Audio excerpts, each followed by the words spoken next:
सरस्वती जी और उनकी बहू रश्मि के बीच एक दिन बहस छिड़ जाती है। आखिर किसका काम ज्यादा आसान है, बहू का या सास का? माँ जी, सास को काम ही क्या है, आपके सारे काम उंगलियों पे तो हो जाते हैं। कुछ भी। हाँ, हिसाब तो उंगलियों पे ही हो जाता है ना। अरे बेटा, ऐसा सिर्फ अभी लगता है, जो मुझे करना पड़ता है ना वो तुझे करना पड़े तो समझ आएगा कि असली काम का पहाड़ कैसा होता है। ठेली बराबर वजन भी नहीं है आपके काम में, और बात पहाड़ों के वजन की कर रही हैं आप। तू ऐसा करती ही क्या है घर में बेटा, ये तो बता मुझे। मैं थोड़ी ना कुछ करती हूँ, सब जादू से हो रहा है इस घर में। अरे एक दिन मेरा काम करोगी तो समझ आएगा। Okay okay, shut up. कल से मैं घर के काम करूंगी और तू मेरी जगह हर चीज का हिसाब रखना, ठीक है? ठीक है, ये भी कर लेते हैं। ये सास बहू की डील के बारे में रश्मि के पति अमन को नहीं पता था और न ही अमन के पिताजी सुरेश जी को। पर गेहूं के साथ साथ जैसे घुन भी पिस जाता है, ये दोनों भी पिसने वाले थे। सुबह अमन उठकर रेडी होता है ऑफिस जाने के लिए, तो पता है उसके कपड़े नहीं निकले हुए हैं। अरे रश्मि, तुमने मेरे कपड़े नहीं निकाले?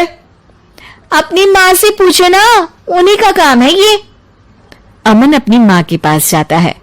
अब मेरे कपड़े आज आप देने वाले हो क्या माँ? हाँ, देना तो मुझे ही चाहिए, पर तेरी बहू ने कपड़े धोने ही नहीं डाले, तो कोई भी धुला हुआ कपड़ा नहीं है बेटा। हैं? ऐसा क्यों? कपड़े तो धोने आप ही देते हो ना माँ?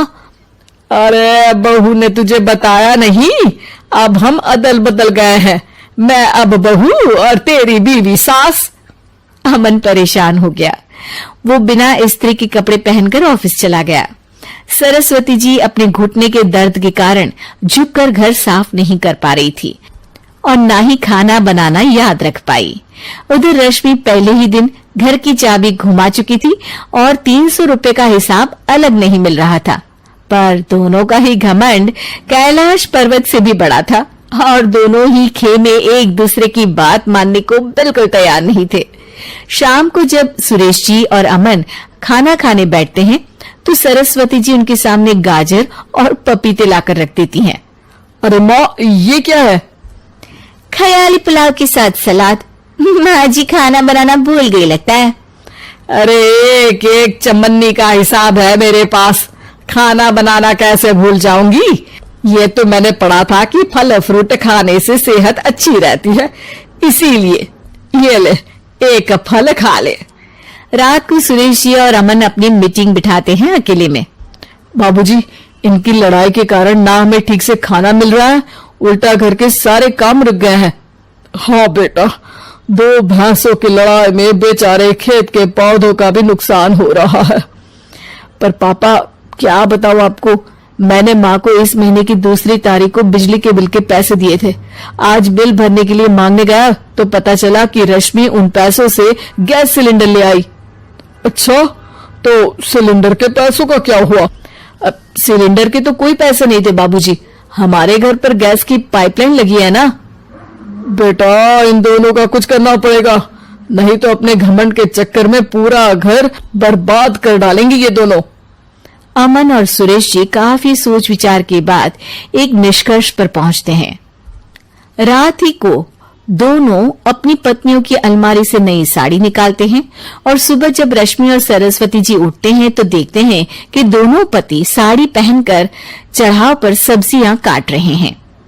अरे ये सब क्या हो रहा है? क्या हो रहा है मतलब? आप दोनों अदल बदल हो सकते हो तो हम क्यों नहीं? अरे क्या मतलब? नहीं नहीं, मेरी भी बचपन से किसी की बहू बनने की इच्छा थी, तो आज से सरस्वती तुम बड़ी बहू, मैं मिडल बहू और अमन छोटी बहू। अरे लेकिन सब घर पर बैठ जाएंगे तो कमाएगा कौन? ये घर कैसे चलेगा? अब वो तो भैया या बाकी लोग जाने, अब हमने भी अदल बदल कर ही लिया है तो कुछ नहीं हो सकता। रश्मि और सरस्वती जी को समझ में आ जाता है कि उन दोनों की आपस की डील की वजह से इन दोनों को बहुत तकलीफ हो रही है और उनकी ईगो ने दूसरों को कितनी यातनाएं दी है। अब असल में माँ जी आप सही थी, सास बनना बहुत मुश्किल है। अरे हाँ बेटा, और